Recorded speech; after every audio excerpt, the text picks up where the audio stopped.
నిర్మల్ జిల్లా కుంటాల మండల కేంద్రంలోని మున్నూరు కాపు సంఘం హాలులో నిర్వహించిన భూభారతి గ్రామ రెవెన్యూ సదస్సులో మంత్రి Anasuya Seethakka, CCLA commissioner Naveen Mittal, collector Abhilasha Abhinav, శాసనసభ్యులు, అధికారులు పాల్గొన్నారు.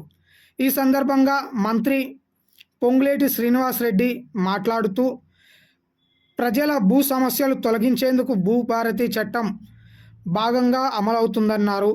రెవెన్యూ సేవలను పారదర్శకంగా, వేగంగా అందించేందుకు ప్రత్యేక చర్యలు చేపడుతున్నామన్నారు. భూములకు సంబంధించి వాస్తవికత డేటాతో ప్రజలు పత్రాలు ఇవ్వడం వల్ల భవిష్యత్తులో వివాదాలు తలెత్తే అవకాశం లేదన్నారు. జూన్ 2వ తేదీ నుండి రాష్ట్ర వ్యాప్తంగా భూభారతి చట్టాన్ని పూర్తి స్థాయిలో అమలు చేయనున్నట్లు తెలియజేశారు. భూభారతిలో అప్పీల్ వ్యవస్థను క్రమబద్ధీకరించినట్లు పేర్కొన్నారు. భూ యజమానులకు భూ పట్టాదారు పాస్బుక్లో ముద్రించినటువంటి అందించనున్నట్లు తెలియజేశారు. ఈ సందర్భంగా భూ పరిమితుల గుర్తింపునకు రాష్ట్ర వ్యాప్తంగా 6,000 మంది లైసెన్స్ పొందిన సర్వేయర్లను నియమిస్తున్నట్లు తెలియజేశారు. అలాగే త్వరలో గ్రామ రెవెన్యూ అధికారులను నియమించనున్నట్లు వెల్లడించారు. అర్హులైన పోడు భూముల రైతులకు పట్టాలు, సొంత ఇల్లు లేని వారికి ఇందిరమ్మ ఇళ్లను కేటాయిస్తున్నట్టు మంత్రి పొంగులేటి తెలియజేశారు. లేదు, రెవెన్యూ వ్యవస్థే మీ రెవెన్యూ గ్రామాలకు వస్తుంది, మీ సమస్యలు పరిష్కరిస్తుంది. దాన్ని దృష్టిలో పెట్టుకొని జూన్ 2వ తారీఖు నుంచి రాష్ట్ర అవతరణ దినోత్సవం నుంచి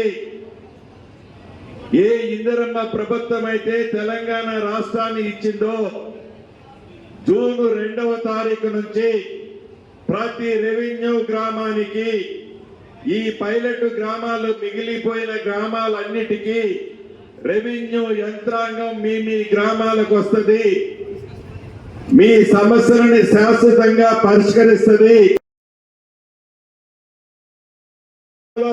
నెక్స్ట్ అప్పీల్ అథారిటీ ఉండేది కాదు. డైరెక్ట్ గా వాళ్ళు కోర్టుకు పోవటమే, చెప్పులు అరిగిందాకా తిరగటమే ఉండేది. ఈనాడు ఈ చట్టంలో అప్పీల్ అథారిటీని పెట్టి సమస్యలు పరిష్కరించాలని, అది కూడా మీరు ఆఫీసుల చుట్టూ తిరగనక్కర్లేదు. ఏ ఒక్క రూపాయి ఆనాడు అప్లికేషన్ పెట్టాలంటే 1000 రూపాయలు ఫీజు తీసుకునేవాళ్ళు. ఈనాడు ఈ చట్టంలో ఎన్నిసార్లు మీరు అప్లికేషన్ ఇచ్చినా ఫ్రీగానే తీసుకుంటారు. తీసుకున్న ప్రతి అప్లికేషన్ ని కంప్యూటర్లో ఎక్కిస్తారు. మీ సమస్య న్యాయమైందైతే మీరు చెప్పులు అరిగిందాకా కలెక్టర్ గారు, సిసిఎల్ఐయో, మంత్రి గారి దగ్గరకో తిరగనవసరం లేదు. రెవెన్యూ వ్యవస్థే మీ రెవెన్యూ గ్రామాలకు వస్తుంది, మీ సమస్యలు పరిష్కరిస్తుంది. దాన్ని దృష్టిలో పెట్టుకొని జూన్ 2వ తారీఖు నుంచి రాష్ట్ర అవతరణ దినోత్సవం నుంచి